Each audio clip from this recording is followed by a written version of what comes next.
Hey guys, tonight we begin with something the medieval world absolutely excelled at, paranoia.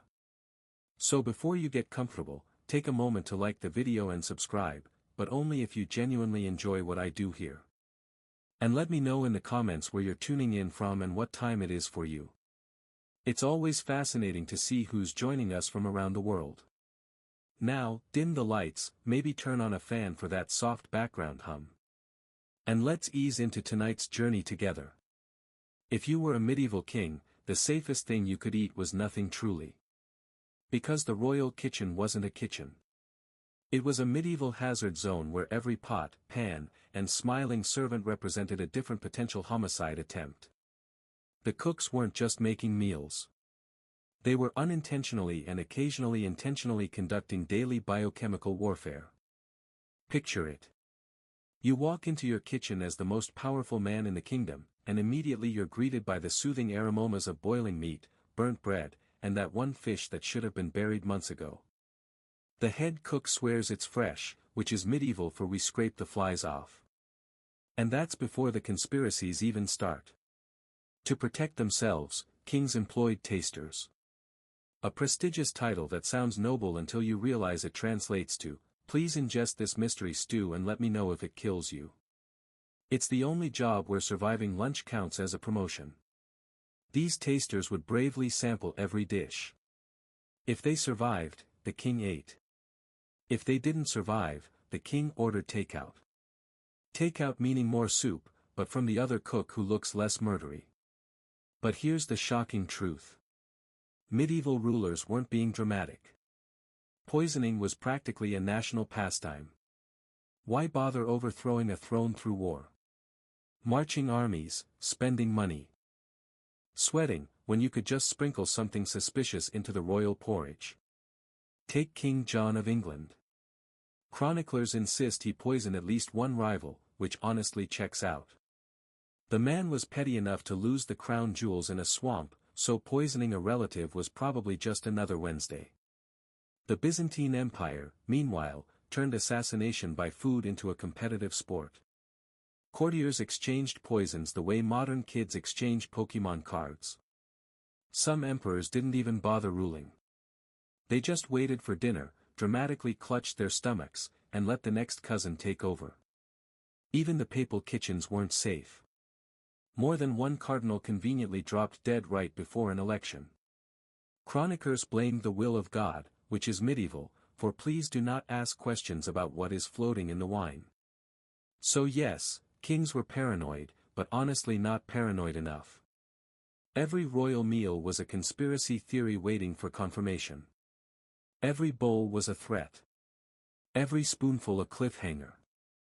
In medieval Europe, survival wasn't about courage or strength or divine blessing. It was about having a taster who really loved you. Medieval Europe had two great fears. Anything that moved in the woods after dark. Anything that moved in the woods after dark while singing, which leads us directly to the era's juiciest conspiracy theory.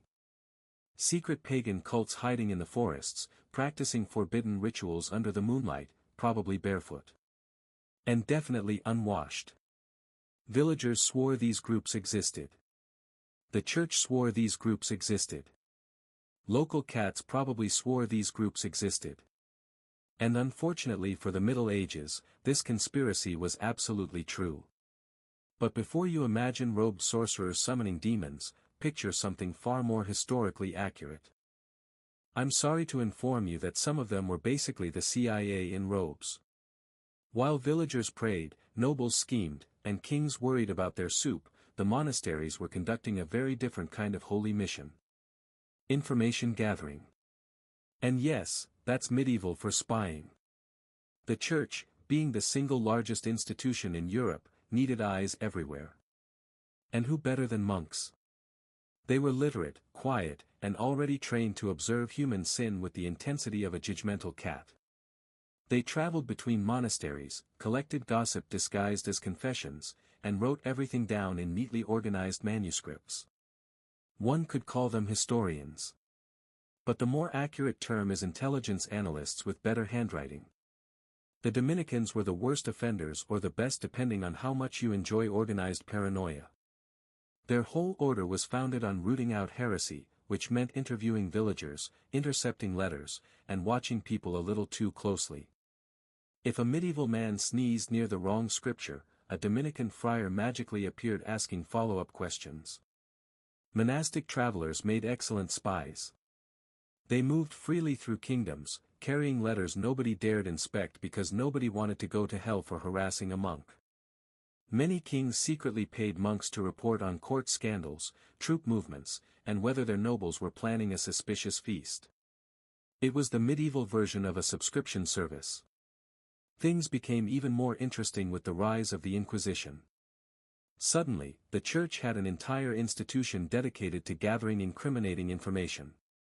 Monks interviewed heretics, interrogated locals, and wrote down the juiciest rumors to send up the chain of command. Some reports were very serious.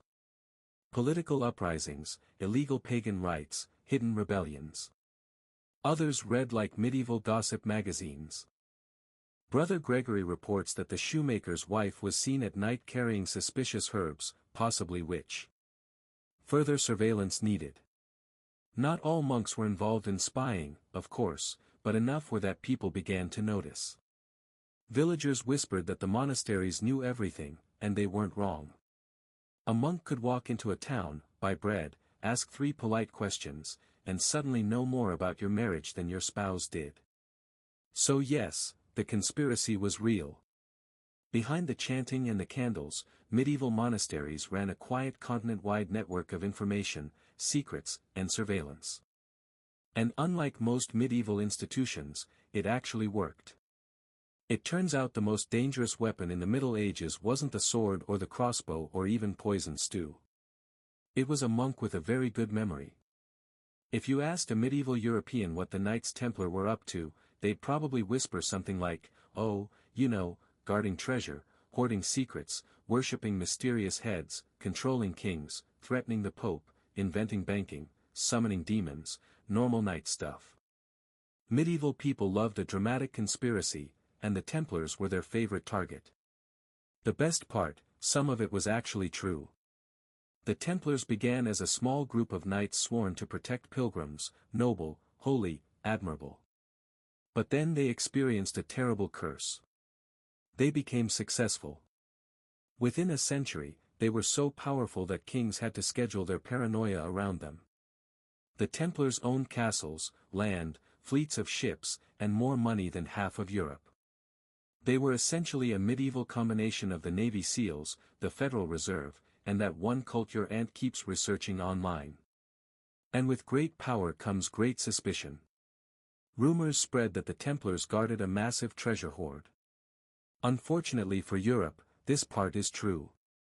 They were the first to create a Europe-wide banking system. Pilgrims deposited money in England and withdrew it in Jerusalem, which feels suspiciously modern for people who still feared mirrors. The Templars kept coded records, operated secure vaults, and moved money with the kind of efficiency that terrified kings and deeply annoyed tax collectors. Then there were the secret rituals. Templars met in private, conducted ceremonies at night, and swore oaths no outsider could witness. Naturally, this led Europe to assume they were worshipping a mysterious severed head named Baphomet, which is medieval for we don't know what they're doing, so let's assume the worst, the truth.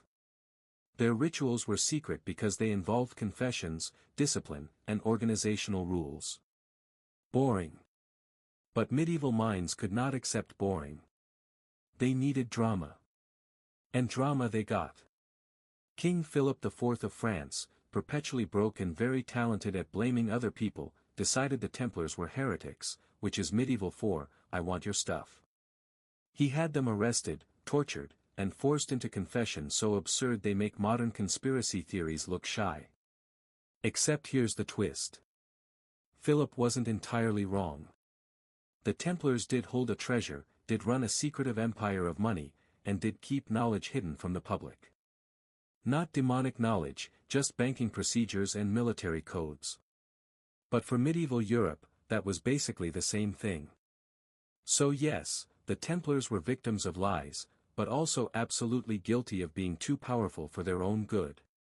Their secrecy wasn't dark magic. It was good bookkeeping, which in medieval Europe was practically witchcraft. Anyway, when the Black Death rolled into Europe in 1347, people naturally began looking for answers. What caused it?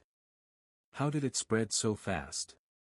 Why did it seem to prefer crowded cities and men who never washed their hands? Most villagers blamed demons, bad air, or their neighbor's weirdo-looking goat. But a particularly juicy conspiracy theory emerged. The church knew more about the plague than it publicly admitted. And disturbingly this time, the conspiracy wasn't entirely wrong. The papacy and the higher clergy had access to medical reports, merchant letters, and incoming ship logs that ordinary people never saw. They knew when outbreaks were spreading through port cities. They knew when trade routes were collapsing. They knew that entire monasteries were dropping like flies. And while peasants were still out in the fields wondering why their neighbors suddenly exploded in boils, bishops were quietly packing their bags and temporarily relocating to countryside villas with much better airflow. To be fair, medieval clergy weren't doctors. Half of them thought illness came from corrupted humors and the other half thought it came from God being mildly irritated. But they did have one undeniable advantage. Information. And information in the Middle Ages moved slower than a peasant on a Monday morning. There are records of bishops closing city gates in advance of plague waves without explaining why. Monasteries locked themselves from the inside. Clergy warned each other in coded letters with phrases like "the ship brings dark tidings," which is medieval for "do not go outside, everything is on fire." Even more suspicious were the quarantine orders. Some were issued before the plague visibly reached the region, meaning someone somewhere knew something. Merchants noticed it, too. Venetian traders wrote about strange warnings from church officials, telling them to avoid certain ports a week before the plague erupted there. That's not divine prophecy. That's insider trading with extra steps. Meanwhile, the official advice given to the public was less helpful. People were told to repent, pray harder, burn aromatic herbs, or avoid excessive joy. Yes, really. Joy was considered a plague risk. Medieval Europe was truly committed to suffering. So, did the church intentionally hide things? Probably not with malicious intent, but they absolutely prioritized themselves and withheld timely warnings because they didn't want to cause panic, lose authority, or admit they had no idea how to stop it. In the end, the peasants weren't wrong. Someone did know more. They just weren't sharing. If you picture medieval monks as peaceful men humming hymns and tending herb gardens, it's time to gently set that image on fire. Because hidden among the holy texts and the chanting were certain specialists, discreet gentlemen, problem solvers, men who could recite the Psalms from memory and also eliminate a political rival without disturbing the choir practice. Yes, medieval Europe had cloistered assassins. And no, this is not the plot of a questionable Netflix show. It was real. These men weren't monks by spiritual calling. They were monks by convenience. Joining a monastery gave you shelter, food, legal protection, and the ability to travel between kingdoms without anyone asking why you had a suspiciously heavy bag. Monastic robes were basically the medieval version of an all-access VIP pass. And who hired these holy hitmen? Nobles, of course. The same people who were already trying to poison each other's soup. If a noble wanted something done quietly, efficiently, and with plausible deniability, he didn't send a knight. Knights were loud. Knights bragged. Knights tripped over their own armor. No, he sent brother someone who shouldn't be asked questions. These monks were often lay brothers, members of the monastery who performed manual labor and didn't spend their days copying manuscripts. They had strong arms, few witnesses, and an excellent excuse for traveling. I am collecting arms. Nothing suspicious there, except for the dagger tucked under the robe. The chronicles never say these men existed openly, but they leave clues. Too many clues. A noble dies mysteriously. A political rival conveniently falls from a window. A stubborn landowner suddenly repents, donates everything to the church, and vanishes. Monks appear in letters complaining about brothers who fail to observe spiritual discipline, which is monastic code for someone keeps sneaking out at night and we don't know where he's going. There are even recorded cases of monks being caught with weapons, disguises, or heretical correspondence. None of them confessed, of course. Monks had excellent poker faces and the added advantage of implying that any accusation was an attack on God himself and kingdoms tolerated it. Why? Because monasteries solved problems efficiently, discreetly with minimal cleanup required. So yes, medieval villagers whispered that some monks were more dangerous than their sermons suggested. And for once, the villages were absolutely right. Behind the candles and the psalms, some monasteries housed men who could pray for your soul and send you to meet God personally. When people think of witch hunts, they imagine the 1500s and 1600s. Bonfires, pointy hats, angry men yelling about Satan hiding in their goat. But the truth is that secret witch hunts were happening long before they became fashionable. Medieval Europe didn't wait for the Renaissance to start panicking. They were already terrified and already correct about some things. Before the official witch craze, villagers spoke in whispers about wise women gathering herbs at night. These were not broom-flying sorceresses. They were the local healers, midwives, and unofficial therapists. The people you visited when you couldn't afford a doctor, which was always because doctors in the Middle Ages mostly recommended bleeding you to death. These women knew plants, cures, poisons, childbirth, and how to make your husband's headache disappear, sometimes permanently. Their knowledge was extremely valuable, which immediately made the church suspicious in medieval Europe. Knowing things was practically a crime. So, villages created their own little conspiracy theory. These women were part of a secret network, sharing forbidden knowledge under the moonlight. Herbs were coded messages. Knotted cords were symbols of protection. Midnight gatherings were strategy meetings. And although it all sounds dramatic, it wasn't completely wrong. There were networks of healers who trained each other, passed down knowledge, and shared dangerous remedies quietly so the church wouldn't accuse them of witchcraft. But mistakes were made. Some women cured illnesses the church failed to cure. Some predicted storms better than priests.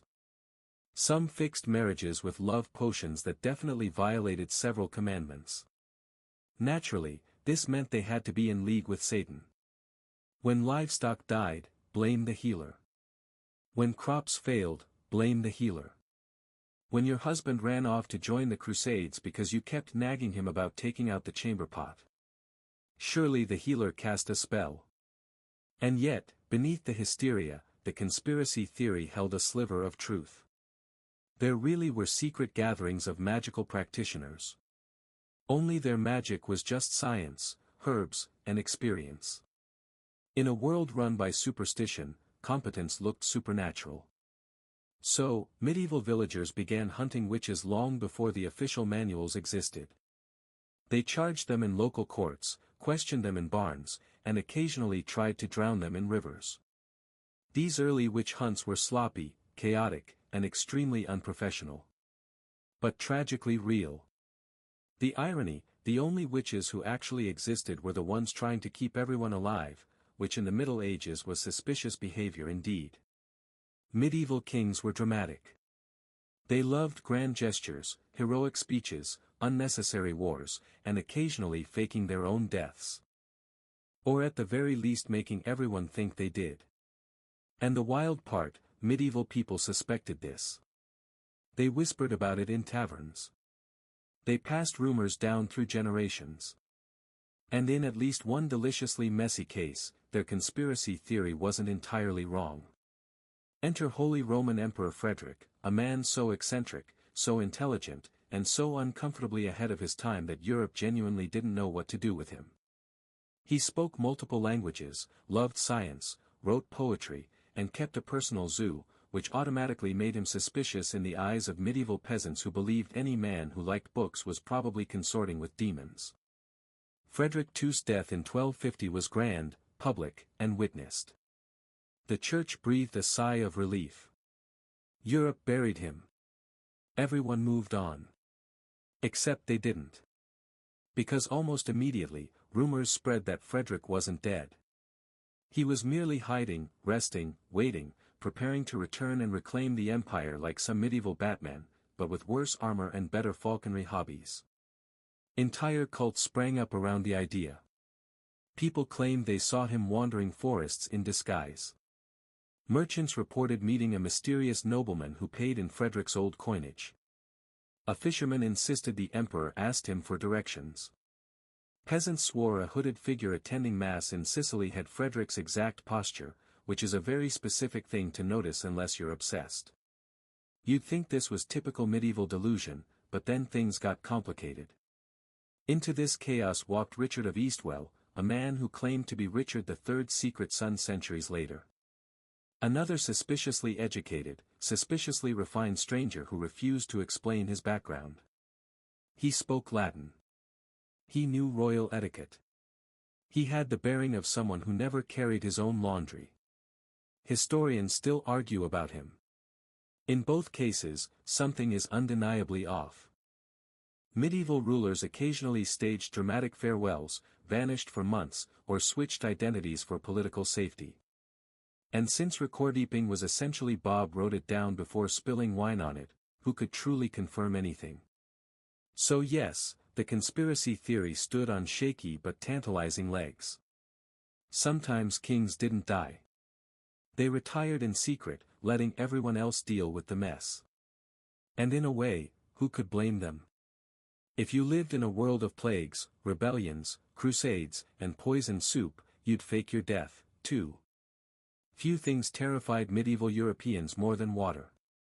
Not demons, not plague, not taxes, water. Because water was unpredictable. It could nourish your crops, drown your children, or give you dysentery before breakfast. So when people started dying mysteriously, villagers did what medieval villagers always did. Blamed the nearest well. The poisoned wells conspiracy spread like wildfire. If a family got sick, it was the well. If livestock died, the well. If the bread was burnt or your cousin tripped over a chicken, the well was clearly cursed. The Middle Ages had a very flexible relationship with cause and effect. But beneath the panic and shouting, there was a sinister truth. Sometimes wells really were poisoned, not by witches, demons, or suspiciously shaped clouds, but by rival towns, invading armies, and the occasional extremely angry neighbor. During medieval sieges, poisoning wells was basically standard procedure. Armies would dump dead animals, toxic plants, or anything particularly disgusting into the enemy's water supply. Nothing says, "Please surrender" like finding a decomposing goat floating in your bucket. Siege manuals even recommended it. Imagine a military guide that calmly advises Step 3, sabotage their plumbing. European villages, however, didn't know about siege tactics. So when people started dying miles away from any battlefield, villagers invented their own explanations. Outsiders were the favorite suspects. A traveler passing through. Poisoner. A merchant selling herbs. Definitely a poisoner. Someone who looked like they could read. Don't even get started. One of the darkest examples occurred during the Black Death when towns accused Jewish communities of poisoning wells. It wasn't true. But the tragedy highlights how deeply the conspiracy had rooted itself in medieval minds. Water was dangerous, mysterious, and perfect for accusations.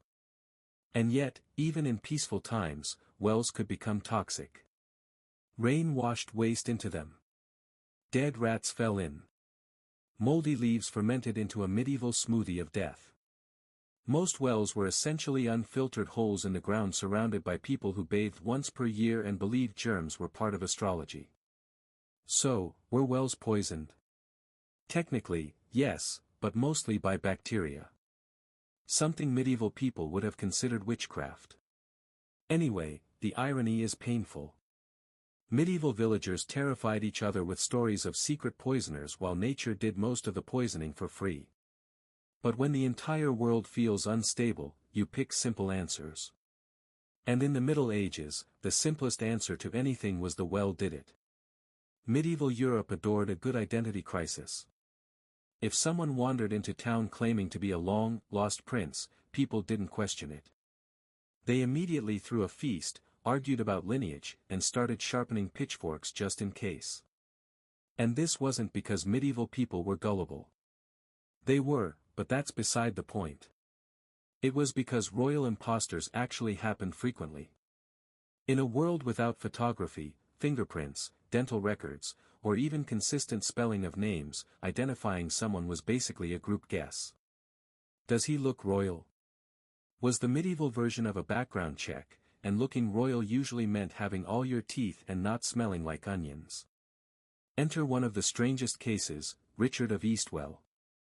According to local stories, he appeared in Kent in the 1400s, claiming softly, politely, mysteriously to be the secret son of Richard III. A bold claim. But then he demonstrated skills no ordinary peasant would have. Reading Latin, writing beautifully, holding utensils properly, and not flinching when people mentioned taxes. Suspicious behavior indeed. He never admitted it outright, but he hinted heavily, and since medieval England adored drama, people believed him. Centuries later, historians still debate his origins because the details match just a little too well. Medieval record-keeping might as well have been done on napkins, so the possibility remains deliciously open. But Richard wasn't alone. Medieval Europe was crawling with resurrected royals. A popular example comes from Anastasia of Poland, who died young, supposedly only for several women to later appear claiming to be her, complete with court knowledge and suspiciously familiar mannerisms. Entire regions went to war over whether someone was or was not a princess, because nothing says healthy governance like a battlefield full of men yelling, "That's definitely her," while having no idea what she looked like. And then there were the cases where imposters weren't imposters at all.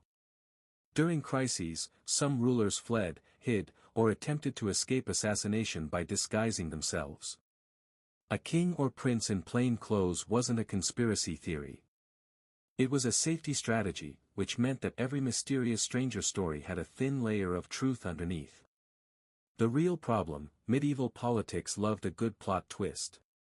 If a royal died under suspicious circumstances, which was always, people immediately assumed the body was fake, the death was staged, or the ruler was living incognito somewhere, probably regretting every choice that led to monarchy. So yes, royal imposters were a medieval conspiracy. And that conspiracy came true so often that eventually Europe stopped asking, "Is this possible?" and instead asked, "Okay, which cousin is pretending to be dead this time?" If you've ever wondered what the medieval equivalent of a restricted section looked like, imagine a small, dusty room inside a monastery, locked with 3 bolts guarded by a monk who looks like he hasn't slept since the Third Crusade. Inside, shelves of books the church didn't want anyone reading, and that villagers whispered about like they were cursed objects. And here's the twist. These forbidden book vaults actually existed. The church controlled most education in medieval Europe. If you wanted to read, write, or do anything more intellectually stimulating than counting sheep, you had to go through them. Naturally, this meant they also controlled what you weren't allowed to read. Anything that threatened their authority, contradicted scripture, or suggested that the earth did something scandalous like move was quietly removed from circulation. But they didn't burn everything. Burning is messy, smoky, and attracts peasants who will definitely ask questions nobody wants to answer.